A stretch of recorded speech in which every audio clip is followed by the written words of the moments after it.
everybody, welcome back to Get Growing. I'm Karen Mitchell, and we are once again with Dave Hansen. We are out at Sage Garden Herbs. I'm never going to say it. Sage Garden. Just say herbs. Herbs. Thank you. What are we talking about today? Well, we're going to talk about the idea of planters and all the different ways it can come together. I mean, planters are such a versatile way to create a garden, whether you have a big backyard and you just want to have something close on your deck, right. Whether you just have a small space and you want to create a magical garden, planters work really well. But they're scary, you know.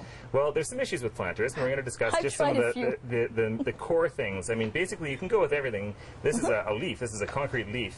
So everything from concrete to plastic to terracotta to, you know, an old shoe that you drill some drainage holes in. There's so many different ways you can plant a container. Okay. The crucial things are all containers need good drainage, and they need to have some sort of a nice potting medium that the roots can sort of infuse, and then you have to fertilize them. Those are the crucial things. Oh, and fertilizer is key, is it? Yes, it's very important. The poor little plants, they eat up all the nutrition that's in your soil when you start, and very quickly they start to look kind of pouty if you don't fertilize them. Or brown? It could be brown, exactly, and that, especially if you don't water them, right? Oh, right, okay. Yeah. So what I wanted to showcase is just the idea that you know, planters, whether they're herbal or just sort of supposed to be beautiful, can still be beautiful. I mean, there's so many ornamental things. You're standing right by this beautiful tricolored amaranthus, which is sometimes known as a summer poinsettia. This you can put into salads. I mean, it's amazing, right? And it attracts birds later on in the season because it gets these really nice seed heads. So, and if you pluck these off, will more grow there? Yeah. Okay. Exactly. So one of the concepts we like to promote here is the idea that a planter doesn't necessarily just have to be like a herb planter. It could be a mixed planter with various things. Behind you here, this has got some real architecture to it with a really nice carex or grass in it. It's got the edible flowers. It's got a beautiful ginger mint in it.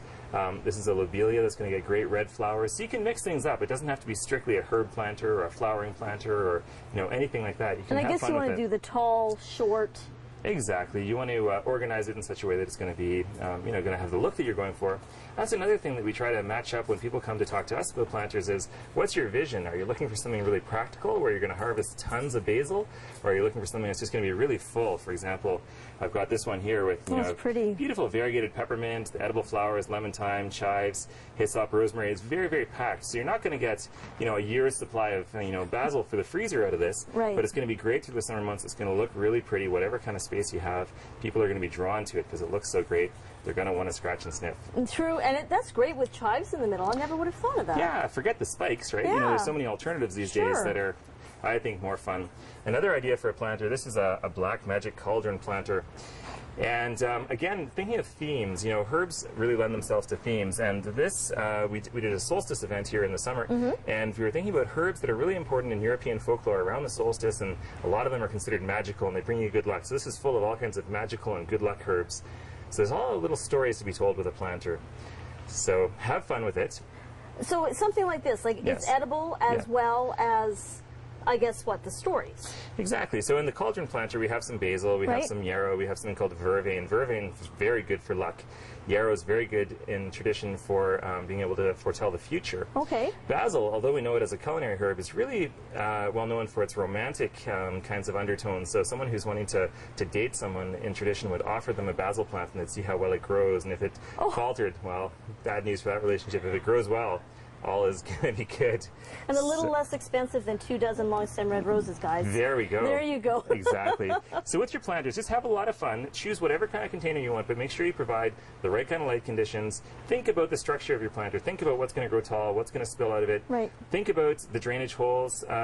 Fertilize your planters. There's slow release fertilizers, there's organic and otherwise, there's liquid concentrate fertilizers, but make sure you're applying some sort of nutrition to your planter. If you're kind of like the non-fastidious type gardener, you don't like to be in there all the time or you forget to fertilize, just mixing some compost into your potting mix will make it much more of a sort of a slow release organic approach. There's lots of solutions, but just think ahead to what your vision is, how you are as a gardener, and work with someone who can help you find the most amazing plants to realize your vision. So stop by here. Hey, of course, we're happy to do that. I got to give credit to my wife Evelyn, who's our master planter maker, and she's really great at making dynamic planters that are just full of life and color. They're fantastic. Yeah. And if you're scared to make your own, folks, you can always buy one. That works too, right? It works too. Well, thanks so much for the tips today. Of course. And thanks for joining us. We'll see you next time on Get Growing.